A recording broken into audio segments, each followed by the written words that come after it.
اعوذ باللہ من الشیطان الرجیم بسم اللہ الرحمن الرحیم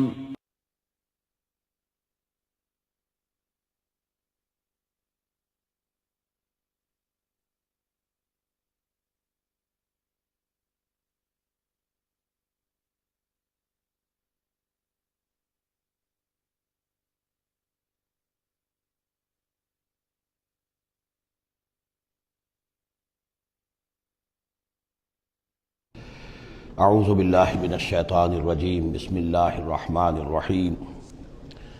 وَاعْلَمُوا أَنَّمَا غَنِمْتُم مِّن شَيْءٍ فَأَنَّ لِلَّهِ خُمُسَهُ وَلِلرَّسُولِ وَلِذِي الْقُرْبَى وَالْيَتَامَى وَالْمَسَاكِينِ وَابْنِ السَّبِيلِ إِن كُنتُمْ آمَنتُم بِاللَّهِ وَمَا أَنزَلْنَا عَلَىٰ عَبْدِنَا يَوْمَ الْفُرْقَانِ يَوْمَ الْتَقَى الْجَمْعَانِ وَاللَّهُ عَلَىٰ كُلِّ شَيْءٍ قَدِيرٌ صدق اللہ العظیم۔ اب یہاں وہ مال غنیمت کا حکم بیان ہو رہا ہے۔ وَاعْلَمُوا جان لو انما غنمتم من شیء، جو بھی غنیمت تمہیں حاصل ہوئی ہے، فَأَنَّ لِلَّهِ خُمُسَهُ، تو اس کا خمس پانچواں حصہ تو اللہ کے لیے ہے، وَلِلرَّسُولِ اور رسول کے لیے ہے، وَلِذِي الْقُرْبَى اور رسول کے قرابت داروں کے لیے ہے۔ یہ بات سمجھ لیجئے یہاں اچھی طرح کہ در حقیقت حضور صلی اللہ علیہ وسلم کا جو معاش کا معاملہ تھا، جب تک آپ مکے میں تھے، حضرت خدیجہ الکبریٰ رضی اللہ تعالی عنہا کی دولت جو ہے اس سے آپ کا کام چل رہا تھا، جو بھی بچا کچا ان کا سرمایہ تھا۔ مدینے میں آ کر ظاہر بات ہے کہ اب آپ کے پاس اپنا کوئی ذریعہ معاش نہیں تھا، نہ آپ کوئی تجارت کرتے تھے، تو اب آپ کے اخراجات اور پھر یہ کہ آپ کے بھی قرابت دار ہیں، آپ کی ازواج مطہرات ہیں، ان کے اخراجات کہاں سے آئیں گے؟ تو مال غنیمت میں سے خمس جو ہے وہ اس کام کے لیے رکھ لیا گیا، گویا وہ بیت المال کا حصہ ہوگا، اور بیت المال ہی کفالت کرے گا حضور کی بھی اور حضور کے قرابت داروں کی بھی۔ اس کے علاوہ اس بیت المال میں یتامى والمساکین وابن السبیل، اس میں حصہ ہوگا یتیموں کے لیے بھی اور مساکین اور محتاجوں کے لیے بھی اور مسافروں کے لیے بھی۔ یہ گویا کہ پانچواں حصہ مال غنیمت کا تو ہو گیا، سرکار سمجھ لیجیے سرکاری ہو گیا، لیکن اس سرکار میں سب سے بڑا خرچ جو ہے وہ در حقیقت محمد رسول اللہ صلی اللہ علیہ وسلم کے ذاتی، آپ کے اخراجات، آپ کے ازواج مطہرات کا نان نفقہ، آپ کے قرابت داروں کا ذوی القربیٰ، جس میں آپ کو بھی تو ظاہر بات ہے کہ کچھ نہ کچھ صلہ رحمی آپ فرماتے تھے، تو اس کے لیے، اور یہ کہ یتیموں اور مساکین کے لیے وابن السبیل۔ ان کنتم آمنتم باللہ، اگر تم ایمان رکھتے ہو اللہ پر، وما انزلنا علی عبدنا، اس شے پر جو ہم نے نازل کی اپنے بندے پر، یوم الفرقان، فیصلے کے دن، یعنی جو شے نازل کی وہ ہے غیبی امداد، نصرت غیبی، جو فرشتے آئے۔ ظاہر بات ہے کہ وہ ایک انسین جو ہے غیب کا معاملہ ہے، فرشتوں کو دیکھا تو کسی نے نہیں، تو جیسے وحی آتی تھی حضرت جبرائیل لے کر آتے تھے تو اس پر ایمان رکھتے ہو کہ یہ قرآن جو ہے اللہ کی طرف سے ہے، ایسے ہی تمہیں یقین ہونا چاہیے کہ اللہ تعالیٰ نے اپنا وہ وعدہ پورا فرمایا اور اللہ تعالیٰ نے فرشتے بھیجے۔ تو اگر تمہیں وہ یقین ہے تو پھر تم اس حکم کو پورے طور پر یوں سمجھیے کہ دلی طور پر اس کو قبول کرو، خوش دلی کے ساتھ پوری طریقے سے، کہ خمس جو ہے وہ تو اللہ اور اس کے رسول کا، بیت المال کا۔ بقیہ کے بارے میں حضور نے فرما دیا کہ 4/5 جو ہے یہ اب تقسیم ہو جائے گا مجاہدین کے درمیان۔ اس میں اس سے کوئی بحث نہیں ہے کہ کس نے کتنا جمع کیا، سارا مال ایک جگہ جمع ہوگا اور پھر اس کے حصے لگیں گے، چاہے کوئی پہرے پر تھا، جنگ کی نوبت ہی نہیں آئی، چاہے یہ کہ کوئی باقاعدہ جنگ میں کسی نے حصہ لیا،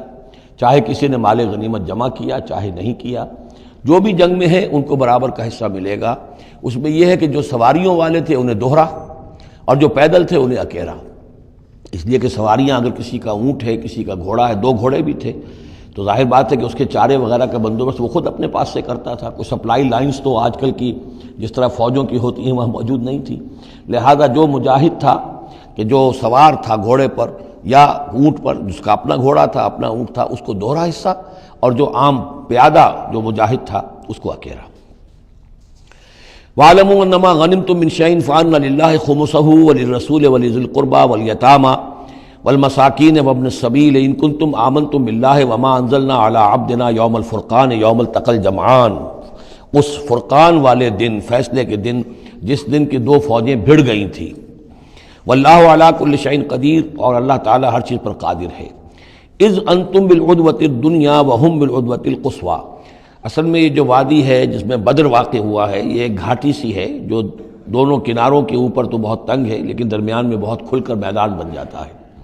اس کا ایک سرا جو ہے وہ شمال کی طرف نکل جاتا ہے اور وہ جا رہا ہے شام کی طرف، ایک سرا جنوب کی طرف ہے اور وہ جاتا ہے مکے کی طرف، ایک مشرق کی طرف آتا ہے کہ جو مدینہ کی طرف آ رہا ہے، اور اکثر و بیشتر جو پہلے حاجی جاتے تھے وہ اسی راستے پر تھے، یہی راستہ تھا۔ اب تو جو نیا طریق الہجرہ بڑی اعلیٰ سڑک بن گئی ہے تو لوگوں کو ان مقامات سے گزرنے کا موقع نہیں ملتا، ورنہ بدر سے ہو کر ہی راستہ گزرتا تھا۔ تو ایسا ہوا ہے کہ اللہ تعالیٰ کی طرف سے ایسی اسکیم بن گئی، تدبیر ایسی ہو گئی کہ عین بر وقت پہنچے۔ وہ جو مدینے والا سرا تھا جو قریب تھا مدینے کے اس وادی کا، اس پر حضور پہنچے، اور عین اسی وقت جو دور والا سرا تھا، گھاٹی جہاں پہ ختم ہو رہی تھی جنوب کی طرف، وہاں وہ قریش بھی پہنچ گئے بر وقت۔ جب تم تھے ورلے کنارے پر اور وہ تھے پرلے کنارے پر، اذ انتم بالعدوۃ الدنیا، دنیا ادنا کا مؤنث ہے قریب تر، وہم بالعدوۃ القصویٰ، اور وہ تھے پرلے کنارے پر، والرکب اسفل منکم، اور وہ جو قافلہ تھا وہ تم سے نیچے تھا، نیچے ہو کر گزر گیا تھا، یعنی اس کے بعد پہاڑوں کی ایک رینج تھی اور اس کے بعد پھر تہامہ کا میدان تھا۔ تو ابو سفیان نے یہ کیا تھا کہ قافلے کو لے کر اس بدر کی گھاٹی میں داخل ہی نہیں ہوئے، ادھر سے تو وہ پیغام بھی بھیج دیا تاکہ فوج ادھر سے آئے، تاکہ مسلمانوں کی توجہ بھی ہو تو فوج کی طرف ہو جائے، اور اسی میں وہ داؤ لگا کر اپنے قافلے کو بچا کر نکال کر لے جائیں، اور وہ تہامہ میں ساحل کے ساتھ ساتھ ہو کر نکل بھی گئے۔ وَلَوْ تَوَاعَدْتُمْ لَاخْتَلَفْتُمْ فِي الْمِيعَادِ، اور اگر تم لوگوں نے آپس میں معاہدہ کیا ہوتا کہ فلاں وقت پر ہمیں پہنچنا ہے، ہو سکتا ہے کہ تم ایک ساتھ نہ پہنچ سکتے، اختلاف ہو جاتا، جیسے اپوائنٹمنٹ ہوتی ہے فلاں وقت پہ میں بھی پہنچوں گا آپ بھی پہنچ جائے تو کچھ نہ کچھ آگے پیچھے ہو جاتا ہے، تو اگر تم طے کر کے بھی آتے تو اتنا نہ ہوتا جتنا کہ ہم نے اپنی مشیت اپنی تدبیر سے کر دیا کہ عین وقت پر تمہیں وہاں پہنچا دیا۔ اس کی وجہ کیا تھی؟ ہم چاہتے تھے کہ یہ ٹکراؤ ہو جائے اور یہ بات واضح ہو جائے کہ جان لیں اہل مکہ کہ اللہ تعالیٰ کی نصرت کس کے ساتھ ہے، اس کے عوام بھی سمجھ لیں۔ وَلَٰكِن لِيَقْضِيَ اللَّهُ أَمْرًا كَانَ مَفْعُولًا، لیکن یہ سب کچھ لیے ہوا تاکہ اللہ تعالیٰ طے کر دے وہ شے، فیصلہ کر دے کہ جو ہو کر رہنی ہے، كَانَ مَفْعُولًا لِيَهْلِكَ مَنْ هَلَكَ عَنْ بَيِّنَةٍ، تاکہ اب جسے ہلاک ہونا ہے وہ ہلاک ہو بات کے واضح ہو جانے کے بعد۔ اب بھی عوام کی اگر آنکھیں نہیں کھلتی تو پھر گویا کہ وہ پھر مورد الزام خود ہے، اب ان کے سرداروں نے جو کچھ ان کی مت ماری تھی، اب آ کر اس موقع کے بعد ان کی آنکھیں کھل جانی چاہیے۔ اب بھی اگر کوئی ہلاک ہوتا ہے تو بات کے واضح ہونے کے بعد ہلاک ہو، لِيَهْلِكَ مَنْ هَلَكَ عَنْ بَيِّنَةٍ وَيَحْيَىٰ مَنْ حَيَّ عَنْ بَيِّنَةٍ، اور جسے جینا ہے، جس کی زندگی ہے روحانی زندگی، اور جو سیدھے راستے پر آنا چاہتا ہے وہ بھی اس بینہ کی بنا پر وہ سیدھے راستے پر آ جائے اور حیات معنوی حاصل کر لے۔ وَإِنَّ اللَّهَ سَمِيعٌ عَلِيمٌ، اور یقیناً اللہ سب کچھ سننے والا اور جاننے والا ہے۔ اِذْ يُرِيكَهُمُ اللَّهُ فِي مَنَامِكَ قَلِيلًا، جبکہ اللہ تعالیٰ آپ کو دکھا رہا تھا اے نبی ان کو آپ کی نیند میں کم۔ حضور نے خواب میں دیکھا کہ کوئی بڑی طاقت نہیں ہے، بڑی تھوڑی سی جمعیت ہے قریش کی جو آئی ہے، حالانکہ 1000 کا لشکر تھا۔ وَلَوْ أَرَاكَهُمْ كَثِيرًا، اور اگر آپ کو دکھایا ہوتا کہ وہ بڑی بڑی تعداد میں آ رہے ہیں، لَفَشِلْتُمْ، اور آپ نے وہ بات بتائی ہوتی صحابہ کرام کو، اپنے ساتھیوں کو، تو اے مسلمانوں پھر تم کمزوری دکھاتے، تم ڈھیلے پڑ جاتے۔ وَلَا تَنَازَعْتُمْ فِي الْأَمْرِ، اور معاملے کے اندر پھر کوئی ایک اور تنازع کھڑا ہو جاتا کہ ہمیں یہاں جنگ کرنی بھی چاہیے کہ نہیں۔ وَلَٰكِنَّ اللَّهَ سَلَّمَ، لیکن اللہ تعالیٰ نے سلامتی پیدا فرما دی۔ إِنَّهُ عَلِيمٌ بِذَاتِ الصُّدُورِ، یقیناً وہ جو کچھ سینوں کے اندر ہے اس سے واقف ہے۔ اس کی توجیہ یہ کی ہے مفسرین نے کہ اگرچہ نبی کا خواب جھوٹا نہیں ہو سکتا، یہ نہیں تھا کہ حضور کو جو خواب دکھایا گیا وہ غلط تھا، اصل میں ان کی جو معنوی حقیقت تھی وہ دکھا دی گئی۔ ایک ہے کسی شے کے اندر جو کمیت ہے، کوانٹیٹیو ایلیمنٹ ہے اس کا، ایک ہے جو اس کی کیفیت ہے، جو اس کے اندر اصل حقیقت ہے۔ تو یہ بات جو ہے اچھی طرح سمجھ لینے کی ہے کہ مکے سے جو اصل نفری آئی تھی وہ تو ان عوام الناس کی تھی کہ جن کو بارے میں جن کو معلوم تھا کہ محمد ہمارے بہترین آدمی ہیں صلی اللہ علیہ وسلم، اور جو ان کے ساتھی ہیں وہ ہمارے گل سرسبد ہیں، ہمارے خاندان کے قریش کے بہترین لوگ ہیں، اور پھر یہ کہ انہوں نے کوئی جرم نہیں کیا ہے، کوئی ظلم نہیں کیا ہے، وہ صرف ایک خدا واحد کا کے ماننے والے اور جو ہیں وہ نیکیوں کا حکم دینے والے ہیں۔ تو جو ان کے ہاں جو بھی جس کو ہم کہتے ہیں سائلنٹ میجورٹی، عوام الناس، ان کے دل اپنے لیڈروں کے ساتھ نہیں تھے۔ آ تو گئے تھے، وہ ظاہر ہے کہ ان کا جبر تھا، ان کا فیصلہ تھا، لیڈروں کا حکم تھا، آ گئے تھے، لیکن مارے باندھے کو آئے ہوئے تھے۔ ان کے دلوں کے اندر وہ بات نہیں تھی کہ جو کسی ایسے لشکر میں ہوتی ہے کہ جو سمجھتا ہے اپنے آپ کو برحق، ہم حق کے لیے لڑ رہے ہیں، تو اس کے اندر جو طاقت ہوتی ہے اس لڑنے والے کے اندر، وہ اس شخص میں نہیں ہوتی کہ جو مارے باندھے کو لے آیا گیا ہو اور خود اسے اپنے دل میں یہ یقین نہ ہو کہ میں حق کے لیے لڑ رہا ہوں۔ اس اعتبار سے معنوی طور پر جو ان کی کیفیت تھی اس کے اعتبار سے وہ واقعتاً کم تھے۔ تو حضور کو خواب میں اللہ تعالیٰ نے ان کی اصل حقیقت دکھائی۔ وَإِذْ يُرِيكُمُوهُمْ إِذْ الْتَقَيْتُمْ فِي أَعْيُنِكُمْ قَلِيلًا وَيُقَلِّلُكُمْ فِي أَعْيُنِهِمْ۔ مزید برآں اللہ نے یہ کیا کہ جب دونوں لشکر ٹکرائے ہیں تو ایسی کیفیت پیدا کر دی کہ مسلمانوں کو بھی وہ تھوڑے لگ رہے تھے کہ کوئی زیادہ لوگ نہیں ہیں، اور انہیں بھی مسلمان تھوڑے نظر آ رہے تھے۔ یعنی یہ کہ ہر صورت اللہ نے ایسی بنا دی تھی کہ جنگ ہو اور ڈٹ کر ہو،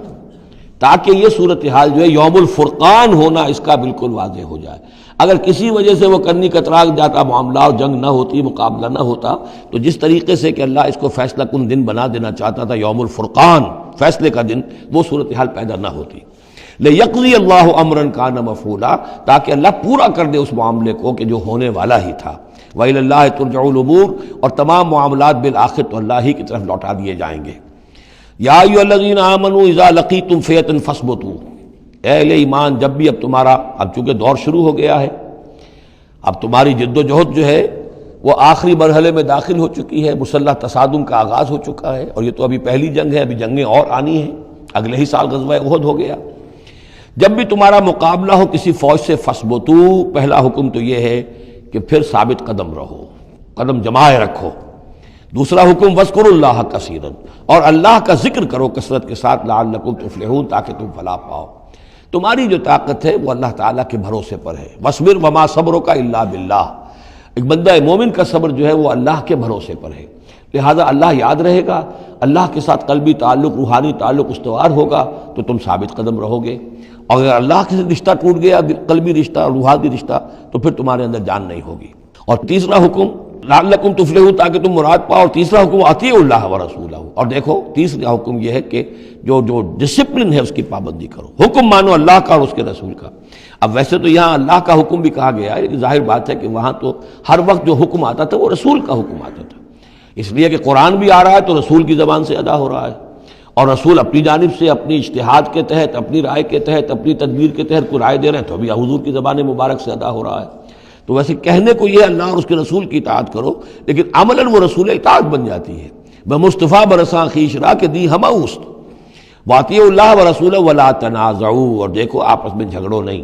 یہی وہ الفاظ آئے ہیں جو سورہ آل عمران میں ہم پڑھ چکے ہیں۔ وَلَقَدْ صَدَقَكُمُ اللَّهُ وَعْدَهُ إِذْ تَحُسُّونَهُمْ بِإِذْنِهِ حَتَّىٰ إِذَا فَشِلْتُمْ وَتَنَازَعْتُمْ فِي الْأَمْرِ وَعَصَيْتُمْ مِن بَعْدِ مَا أَرَاكُمْ مَا تُحِبُّونَ۔ اب یہ ایک سال بعد ہونے والا ہے، یہ ایک سال پہلے ان سے کہا جا رہا ہے نظم کی پابندی کرو، اطاعت رسول پر کاربند رہو، ولا تنازعوا، اختلاف نہ کرو، جھگڑا نہ ڈالو، فتفشلوا، تو تم ڈھیلے پڑ جاؤ گے، وتذهب ريحكم، اور تمہاری ہوا اکھڑ جائے گی، واصبروا، اور ثابت قدم رہو، ان اللہ مع الصابرین، یقیناً اللہ تعالیٰ صابروں کے ساتھ ہے، اللہ کی نصرت، تائید اہل صبر کے ساتھ ہے۔ ولا تکونوا کالذین خرجوا من دیارہم بطرا ورئاء الناس، ان لوگوں کے مانند نہ ہو جانا کبھی جو نکلے تھے اپنے گھروں سے اتراتے ہوئے، اینٹتے ہوئے، اکڑتے ہوئے لوگوں کو دکھانے کے لیے۔ یہ وہ قریش کا لشکر جب چلا ہے تو ابو جہل نے جو بھی ساز و سامان کیا تھا اس کے لیے ڈھول ڈھمک کا بھی تھا، اور اس کے ساتھ جو ہے ہر طرح کا لاؤ لشکر، تو وہ تو جا رہے تھے بالکل اس خیال سے کہ فتح ہماری ہے ہی ہے، اور ہم مسل کر رکھ دیں گے، جیسے مچھر کو مسل دیا جاتا ہے۔ یہ مسلمان ہیں ہی کتنے، وہ جو ہے خوب اپنے شان و شوکت کا مظاہرہ کرتے ہوئے جا رہے تھے۔ وَيَصُدُّونَ عَن سَبِيلِ اللَّهِ، اور حقیقت کیا تھی کہ اللہ کے راستے سے روک رہے تھے۔ وَاللَّهُ بِمَا يَعْمَلُونَ مُحِيطٌ، اور جو کچھ وہ کر رہے تھے اللہ اس کا احاطہ کیے ہوئے تھا، اللہ کے قابو سے باہر جانے والی ان کی کوئی تدبیر نہیں تھی۔ وَإِذْ زَيَّنَ لَهُمُ الشَّيْطَانُ أَعْمَالَهُمْ، اور جب کہ شیطان نے ان کے لیے ان کے اعمال کو مزین کر دیا تھا۔ وَقَالَ لَا غَالِبَ لَكُمُ الْيَوْمَ، اور اس نے ان کے کان میں یہ پھونک ماری تھی، یہ وسوسہ ڈالا تھا، آج تم پر کوئی غالب نہیں آ سکتا۔ مکے سے نکلی ہو نفری اور 1000 کی، یہ تو گویا کہ بڑی انہونی سی بات تھی، عرب کے اندر اس طرح کے مواقع بہت کم آتے تھے۔ لا غالب لکم اليوم من الناس، کوئی انسانوں میں سے تم پر غالب نہیں آ سکتا۔ وانی جار لکم، اور میں بھی تمہارے ساتھ ہی ہوں۔ فلما تراءت الفئتان، اور جب دونوں لشکروں نے ایک دوسرے کو دیکھا، آمنے سامنے ہوئی، نکص علی عقبیہ، تو وہ شیطان اپنی ایڑیوں کے بل پیچھے مڑ گیا، بھاگا۔ وقالا، اور اس نے کہا انی بریء منکم، میں تم سے لا تعلق ہوں، میرا تم سے کوئی تعلق نہیں، انی ارا ما لا ترون، میں وہ کچھ دیکھ رہا ہوں جو تم نہیں دیکھ رہے۔ فرشتوں کو دیکھنا جو ہے، چونکہ یہ بھی ناری مخلوق ہے، نور اور نار میں بڑا قرب ہے، نوری مخلوق ہے ملائکہ اور ناری مخلوق ہے جن، اور یہ جن ہے عزازیل ابلیس، تو اس کو نظر آ گیا فرشتے آ رہے ہیں۔ انی ارا ما لا ترون، میں وہ کچھ دیکھ رہا ہوں جو تم نہیں دیکھ سکتے، انی اخاف اللہ، مجھے اللہ کا خوف ہے، واللہ شدید العقاب، اور اللہ سزا دینے میں بہت سخت ہے۔ اذ یقول المنافقون والذین فی قلوبہم مرض، اب یہ ایک نقشہ تو یہ تھا کہ جب چلے آ رہے تھے قریش کا لشکر لے کر ابو جہل اور اس کے ساتھی سردار، اور ادھر شیطان بھی ان کو پہلے تو پیٹ ٹھوکتا ہوا آ رہا ہے، اور عین وقت پر جو ہے وہ ان کو ساتھ چھوڑ کر بھاگا ہے۔ ادھر جب مدینے کے اندر اب جہاں وہاں سے مسلمان چلے تھے، حضور چلے تھے، تو جو کوئی منافق پیچھے رہ گئے تھے وہ اب باتیں کر رہے تھے۔ اذ یقول المنافقون والذین فی قلوبہم مرض، جبکہ کہہ رہے تھے وہ منافق لوگ اور وہ لوگ کہ جن کے دلوں میں روگ تھا، غر ہؤلاء دینہم، ان مسلمانوں کو تو ان کے دین نے بالکل دھوکے میں ڈال دیا ہے، مت ماری گئی ہے، دماغ خراب ہو گیا ہے، قریش سے ٹکرانے چلے ہیں، ان کی عقل جواب دے گئی ہے۔ ہم تو پہلے بھی سمجھتے تھے کہ یہ سفہاء ہیں، بے وقوف ہیں، احمق ہیں، لیکن اب تو معلوم ہوتا ہے کہ سرے سے مت ماری گئی۔ غر ہؤلاء دینہم، ان کے دین نے ان کی مت مار دی۔ ومن یتوکل علی اللہ فإن اللہ عزیز حکیم، انہیں کیا پتا کہ جو کوئی توکل کرے اللہ پر تو اللہ تعالیٰ زبردست ہے، حکمت والا۔ وَلَوْ تَرَىٰ يَتَوَفَّى الَّذِينَ كَفَرُوا الْمَلَائِكَةُ، اور کاش تم دیکھ سکتے جب کہ قبض کرتے ہیں فرشتے ان کافروں کو، ان کی جانوں کو، یضربون وجوہہم، ان کے چہروں پر ضرب لگاتے ہوئے، وادبارہم، اور ان کی پیٹھوں پر، وذوقوا عذاب الحریق، اور کہتے اب چکھو جلنے کا عذاب، ذالک بما قدمت ایدیکم، اور یہ وہ کچھ ہے جو تمہارے اپنے ہاتھوں نے آگے بھیجا ہے، وان اللہ لیس بظلام للعبید، اور یہ کہ اللہ تو ہرگز اپنے بندوں کے حق میں ظالم نہیں ہے، ظلم کرنے والا نہیں ہے۔ کداب آل فرعون والذین من قبلہم، جیسے کہ معاملہ ہوا آل فرعون کا اور ان کا جو ان سے پہلے تھے۔ آل فرعون سے پہلے قوم شعیب سے پہلے صدوم اور عمورہ کی بستیاں، ان سے پہلے قوم سمود، ان سے پہلے قوم عاد، ان سے پہلے قوم نوح، یہ ہم سورہ اعراف کے اندر یہ ساری چیزیں پڑھ کر آئے۔ کذاب آل فرعون والذین من قبلہم کفروا بآیات اللہ، انہوں نے بھی اللہ کی آیات کا کفر کیا، فأخذہم اللہ بذنوبہم، تو اللہ نے پکڑ لیا انہیں ان کے گناہوں کی پاداش میں۔ ان اللہ قوی شدید العقاب، یقیناً اللہ تعالیٰ قوی ہے، قوت والا ہے، زور آور ہے، اور سزا دینے میں سخت ہے۔ ذالک بان اللہ لم یکن مغیرا نعمۃ انعمها علی قوم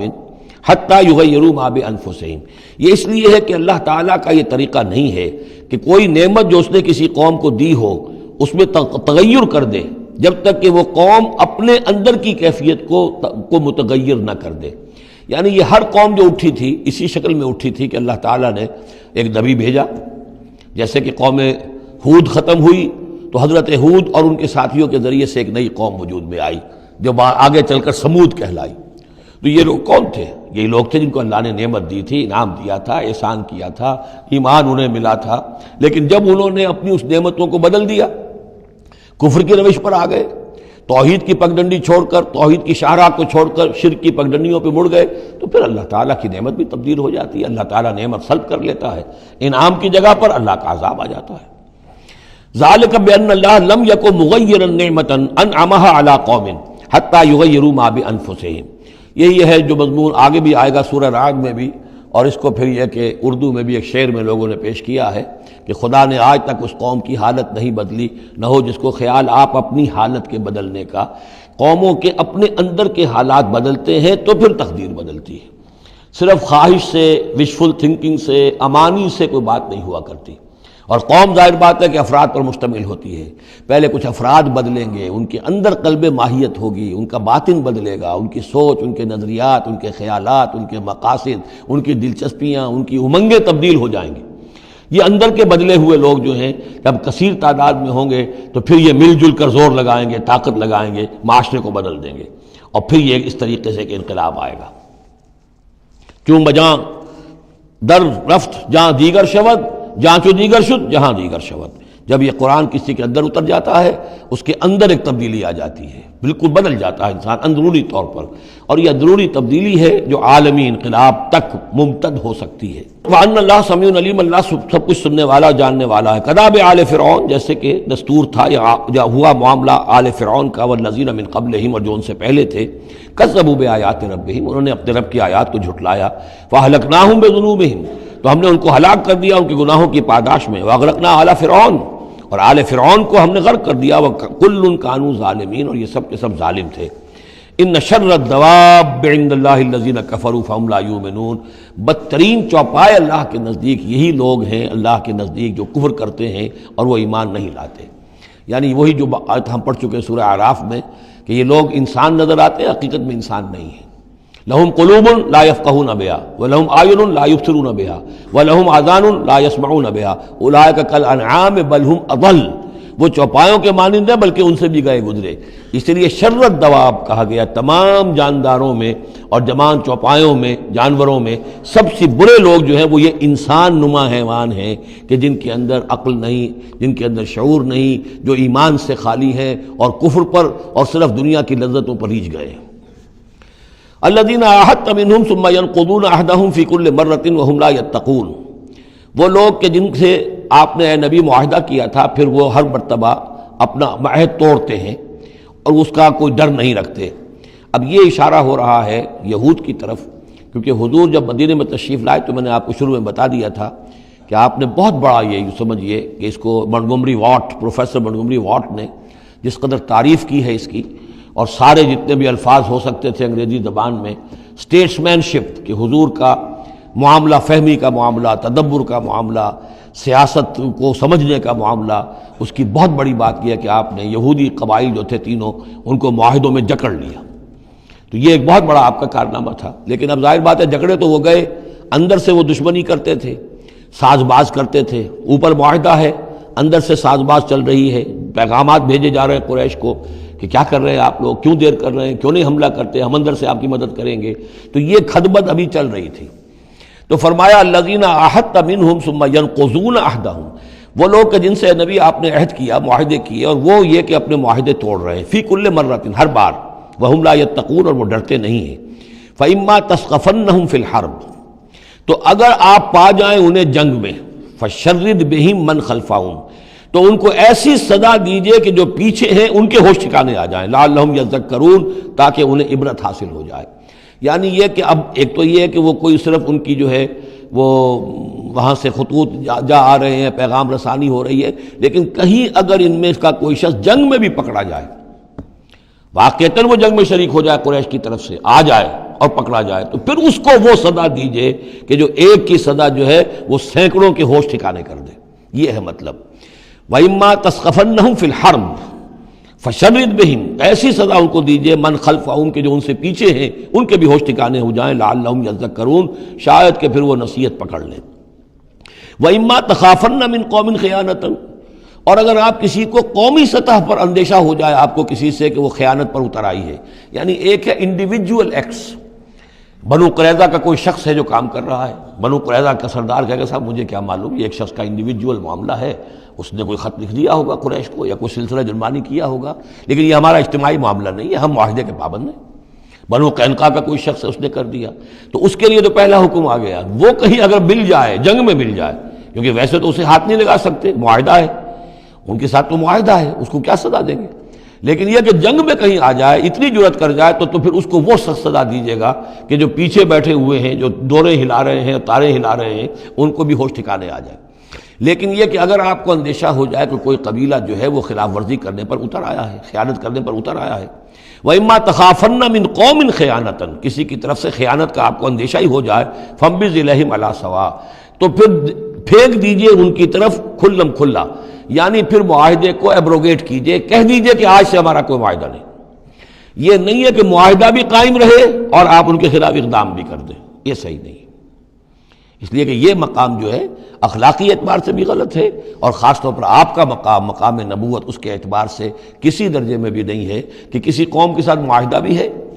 آپ کو اندیشہ ہے کہ وہ خیانت کر رہے ہیں، تو آپ کھلم کھلا اعلان کر دیجئے کہ آج سے میرا اور تمہارا کوئی معاہدہ نہیں، پھر اقدام کیجئے۔ لیکن یہ کہ بغیر اس اعلان کے کوئی اقدام کرنا ان کے خلاف، یہ در حقیقت اللہ تعالیٰ جو اخلاق چاہتا ہے اہل ایمان کے، اس کے منافی ہے۔ وَإِمَّا تَخَافَنَّ مِنْ قَوْمٍ خِيَانَةً فَانبِذْ إِلَيْهِمْ عَلَىٰ سَوَاءٍ۔ اصل میں یہی وہ بات تھی جس کے حوالے سے مولانا مودودی مرحوم نے 1948 میں یہ جو جہاد کشمیر اس وقت ہو رہا تھا اس کے بارے میں رائے ظاہر کی تھی کہ ہندوستان کے ساتھ ہمارے سفارتی تعلقات ہیں، بھارت کے ساتھ ہمارا سارا معاملہ معاہدات کے اوپر چل رہا ہے، پھر اگر یہ کہ معاملہ جو ہے دوسری طرف ہم یہ شکل کر رہے ہیں کہ وہاں پر جنگ کا معاملہ کر رہے ہیں تو یہ غلط ہے، شریعت کی روح سے، قرآن کی روح سے غلط ہے۔ ہمیں کھلم کھلا اعلان کرنا چاہیے، جو بھی ہو اللہ تعالیٰ پر بھروسہ رکھنا چاہیے، کھل کر سامنے آنا چاہیے۔ یہ یا کہ میز کے اوپر تو معاہدہ ہے، ہاتھ مل رہے ہیں اور میز کے نیچے سے ٹانگیں گھسیٹی جا رہی ہیں، یہ دنیا داروں کا دندہ تو ٹھیک ہے، لیکن اسلام کی روح سے ایک اسلام کے نام پر بننے والی مملکت کی حکومت کا یہ طرز عمل درست نہیں ہے۔ یہ تھا وہ معاملہ جو سن 48 میں مولانا مودودی نے یہ رائے ظاہر کی تھی، اور اس پر پھر کافی ان کے خلاف جو ہے عوامی جذبات جو ہیں وہ بہت جو ہے اس وقت بہت بلند ہو گئے تھے، مشتعل ہو گئے تھے، اس لیے کہ عوام کی اپنی سوچ ہوتی ہے۔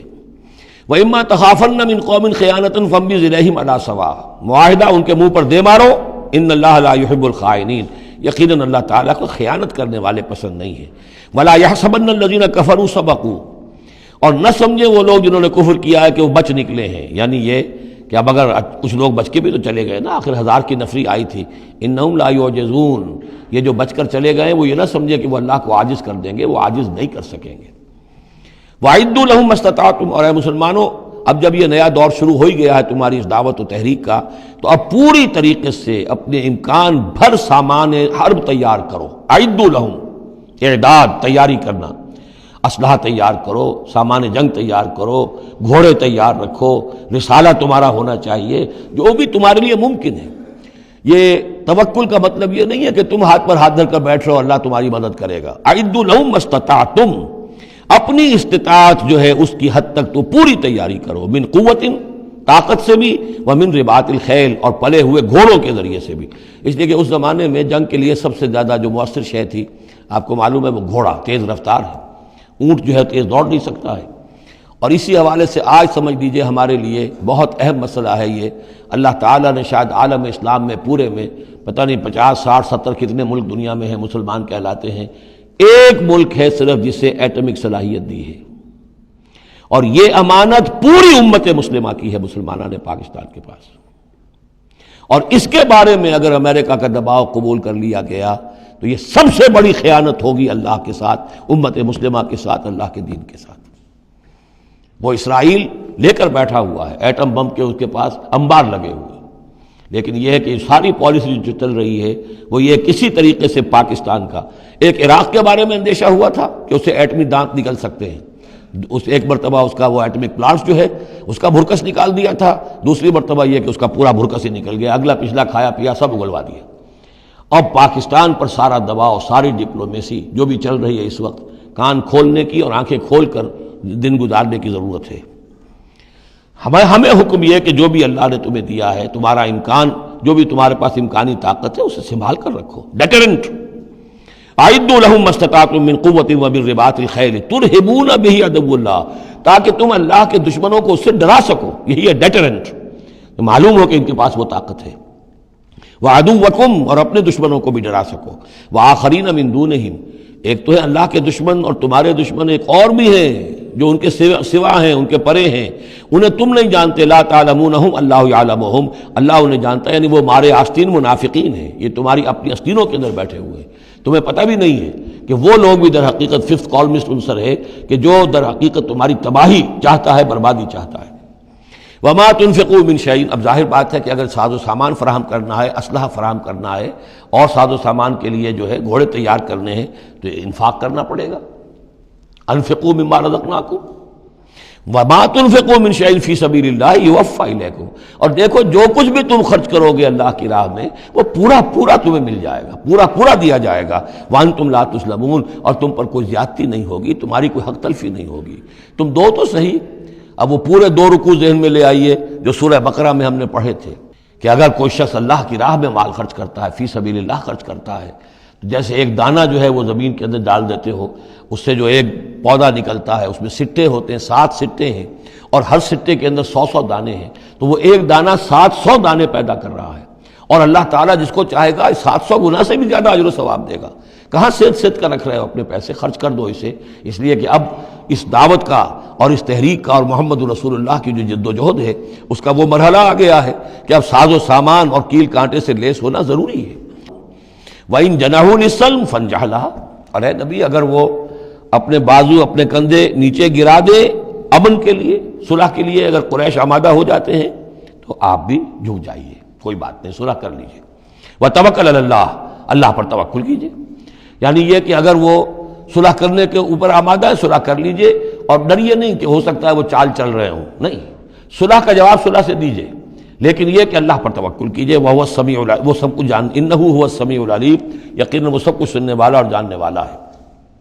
وَإِن يُرِيدُوا أَن يَخْدَعُوكَ، اور اگر وہ چاہتے ہو کہ آپ کو دھوکہ دے دیں، فَإِنَّ حَسْبَكَ اللَّهُ، تب بھی آپ نہ گھبرائیں، آپ کے لیے اللہ کافی ہے، اللہ کی طرف سے ضمانت ہے۔ هُوَ الَّذِي أَيَّدَكَ بِنَصْرِهِ وَبِالْمُؤْمِنِينَ، وہی تو ہے اللہ جس نے اے نبی آپ کی مدد کی ہے اپنی نصرت سے اور اہل ایمان کے ذریعے۔ یہ ذرا نوٹ کیجئے، اللہ نے محمد کی مدد کی ہے اہل ایمان کے ذریعے،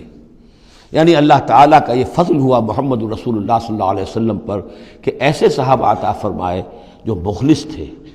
کہ جہاں آپ کا پسینہ گرا وہاں انہوں نے اپنی خون کی ندیاں بہا دی۔ حضرت موسیٰ کو ایسے ساتھی میسر نہیں آئے، کیا حال تھا جبکہ ان کو کہا گیا اللہ کی راہ میں جنگ کرو، اور ان کا فضل بنتا وہ رب کا فقاتل انا ہاؤنا قاعدون، جاؤ تم جاؤ، ہم بیٹھے ہیں یہاں۔ رب انی لا املک الا نفسی واخی فافرق بیننا وبین القوم الفاسقین۔ یہاں یہ ہوا تھا جب دوسری مرتبہ مقام صفرا پر جب ہوئی ہے جو مشاورت، اور وہ بڑی یوں سمجھیے کہ کانٹے کی مشاورت تھی، وہاں بھی کچھ لوگ زور دے رہے تھے مسلسل کہ چلیے ہمیں چلنا چاہیے پہلے قافلے کی طرف، وہ تو آپ کو سیرت کی کتابوں میں پڑھنا ہوگا، لیکن یہ ہے کہ اس وقت حضور کا منشا یہ تھا، آپ بار بار کہ اچھا آپ اور لوگ مشورہ دیں، اور لوگ بھی مشورہ دیں۔ حضرت مقداد نے کھڑے ہو کر یہی بات کہی رضی اللہ تعالیٰ عنہ، اے نبی آپ ہمیں موسیٰ کے ساتھی نہ سمجھیے جنہوں نے کہہ دیا تھا فَاسْتَبَنْتَ وَرَبُّكَ فَقَاتِلَ إِنَّا هَاهُنَا قَاعِدُونَ، ہم آپ کے ساتھی ہیں، آپ جو حکم دیں ہم حاضر ہیں۔ حضرت ابوبکر نے تقریر کی، حضرت عمر نے تقریر کی، حضور دیکھ رہے ہیں انصار کا کیا منشا ہے، ان کی کیا رائے ہے۔ پھر کھڑے ہوئے حضرت سعد، انہوں نے کہا ہے کانک تعنینا یا رسول اللہ، اے اللہ کے رسول شاید آپ کا روح سخن ہماری جانب ہے، شاید اس وجہ سے کہ ہمارا جو معاہدہ ہوا تھا بیعت عقبہ ثانیہ میں وہ یہ تھا کہ اگر مدینے پر حملہ ہوگا تو ہم آپ کی حفاظت کریں گے، شاید یہ گمان ہے آپ کا۔ فَإِنَّا آمَنَّا بِكَ وَصَدَّقْنَاكَ، ہم آپ پر ایمان لا چکے، ہم نے آپ کی تصدیق کی، ہم نے آپ کو اللہ کا رسول مانا، اب ہمارے پاس کوئی آپشن نہیں ہے۔ خدا کی قسم اگر آپ اپنا گھوڑا سمندر میں ڈال دیں گے ہم بھی آپ کے پیچھے اپنی سواریاں سمندر میں ڈال دیں گے، اور خدا کی قسم اگر آپ ہمیں کہیں گے ہم اپنی اونٹیوں کو دبلا کر دیں گے برق الغماد تک جا پہنچیں گے، یعنی یمن کا شہر ہے برق الغماد، وہاں تک پہنچ جائیں گے چاہے ہماری اونٹنیاں لاغر ہو جائیں۔ اس کے بعد حضور کا چہرہ کھل اٹھا کہ انصار کی طرف سے بھی ان کے ایک رئیس نے یہ بات کہی ہے، پھر آپ نے کہا چلو اب بدر کی طرف۔ تو یہ اللہ تعالیٰ نے گویا کہ حضور کی مدد کی ہے اہل ایمان سے۔ هو الذی ایدک بنصرہ، ایک تو اللہ کی مدد آئی آسمان سے، فرشتے آئے، اور ایک وبالمؤمنین، اور اہل ایمان کے ذریعے سے آپ کی مدد کی ہے۔ من انصاری الی اللہ، کون ہے میرا مددگار اللہ کی راہ میں۔ وَأَلَّفَ بَيْنَ قُلُوبِهِمْ، اور ان اہل ایمان کے دلوں میں اللہ نے محبت پیدا کر دی۔ لَوْ أَنفَقْتَ مَا فِي الْأَرْضِ جَمِيعًا مَا أَلَّفْتَ بَيْنَ قُلُوبِهِمْ، ارے نبی اگر آپ دولت کے ذریعے سے محبت پیدا کرتے کہ لوگوں کو زیادہ زیادہ ان کے دل کی نرمی کے لیے، تالیف قلب کے لیے جو ہے پیسے دیے جائیں، اگر زمین کی ساری دولت بھی آپ خرچ کر دیتے تو ان میں یہ تالیف، یہ الفت پیدا نہیں ہو سکتی تھی۔ وَلَٰكِنَّ اللَّهَ أَلَّفَ بَيْنَهُمْ، یہ تو اللہ تعالیٰ ہی نے ان کے مابین یہ الفت پیدا کر دی ہے۔ یہ ہم سورہ آل عمران میں بھی پڑھ چکے ہیں کہ تمہارا معاملہ جو ہے اِذْ كُنْتُمْ أَعْدَاءً فَأَلَّفَ بَيْنَ قُلُوبِكُمْ فَأَصْبَحْتُمْ بِنِعْمَتِهِ إِخْوَانًا، آیت نمبر 103 ہے سورہ آل عمران کی۔ وَكُنْتُمْ عَلَىٰ شَفَا حُفْرَةٍ مِّنَ النَّارِ فَأَنقَذَكُم مِّنْهَا كَذَٰلِكَ يُبَيِّنُ اللَّهُ لَكُمْ آيَاتِهِ لَعَلَّكُمْ تَهْتَدُونَ، تم تو تباہی کے آگ کے گڑھے کے کنارے تک پہنچ چکے تھے۔ وَلَٰكِنَّ اللَّهَ أَلَّفَ بَيْنَهُمْ إِنَّهُ عَزِيزٌ حَكِيمٌ، یقیناً وہ زبردست ہے حکمت والا۔ یا ایھا النبی حسبک اللہ ومن اتبعک من المؤمنین، اے نبی آپ کے لیے اللہ کافی ہے اور وہ کہ جو پیروی کر رہے ہیں آپ کی اہل ایمان میں سے۔ ایک ترجمہ تو اس کا یہ ہوگا، یعنی جو اگر اوپر والی آیت کے ساتھ اس کو جوڑے، ایک یہ بھی ہو سکتا ہے اے نبی اللہ کافی ہے آپ کے لیے بھی اور جو آپ کی پیروی کرنے والے ہیں مسلمان ان کے لیے بھی، ان کے لیے بھی اللہ کفایت کرتا ہے، ان کی مدد کے لیے، ان کو سہارا دینے کے لیے۔ تو یہ ایسی کنسٹرکشن ہے جملے کی کہ دونوں معنی لیے جا سکتے ہیں۔ یا ایھا النبی حرض المؤمنین علی القتال، اب یہ تحریض کا لفظ پھر آ گیا جو سورہ نساء میں ہم پڑھ چکے ہیں، وحرض المؤمنین علی القتال۔ اے نبی شوق دلائیے، ترغیب دلائیے، ابھاریے ایمان کے جذبات کو، ذرا اپیل کیجئے اہل ایمان کے کہ وہ قتال پر آمادہ ہوں۔ یہ میں آپ کو بتا چکا ہوں کہ اعلان عام اس طریقے کا کہ فرض ہے جنگ میں نکلنا ہر مسلمان کے لیے، یہ صرف تبوک میں ہوا سن 9 میں جا کر۔ پورے 9 برس تک قتال فی سبیل اللہ کے لیے تحریض تھی، ترغیب تھی، اور یہ تحریض گاڑی ہو کر تحریض بن گئی، بس لازم نہیں تھا۔ اسی لیے ہم سورہ نساء میں پڑھ چکے ہیں کہ اس کے باوجود جو اس ترغیب کی وجہ سے آگے بڑھے قتال کے لیے نکلے ان کے اونچے درجات ہیں، لیکن یہ کہ جن لوگوں کو چونکہ فرض عین نہیں کیا گیا تھا لہذا اگر کوئی نہیں نکلے تو ان کے اوپر کوئی مواخذہ نہیں۔ لیکن یہ کہ غزوہ تبوک میں نفیر عام تھی کہ ہر صاحب ایمان کا نکلنا ضروری ہے۔ حرض المؤمنین علی القتال ان یکن منکم 20 صابرون، اگر تم میں سے 20 ہوں گے صبر کرنے والے، یغلبوا 200 تو وہ 200 پر غالب آ جائیں گے۔ وَإِن يَكُن مِّنكُم 100 اور اگر ہوں گے تم میں سے 100، یغلبوا 1000 وہ غالب آ جائیں گے 1000 پر، من الذین کفروا کافروں میں سے، بأنہم قوم لا یفقہون اس لیے کہ وہ سمجھ نہیں رکھتے۔ سمجھ سے مراد کیا ہے؟ انہیں اپنے موقف کی حقانیت کا یقین نہیں ہے۔ ایک شخص ہے جو جانتا میں حق پر ہوں، میں حق کے لیے لڑ رہا ہوں۔ ایک شخص ڈل مل ہے، ایسے ہی لڑ رہا ہے، مارے باندھے کو لڑ رہا ہے، کسی کے کہے سے آ گیا، مرسینری ہے، تنخواہ یافتہ ہے اس لیے آ گیا۔ اب اس میں زمین و آسمان کا فرق ہوگا۔ تو ان لوگوں کو چونکہ وہ شے حاصل نہیں ہے لہذا ان کی حالت کیا ہے کہ اگر آپ 10 ہوں گے 100 پر غالب آ جائیں گے۔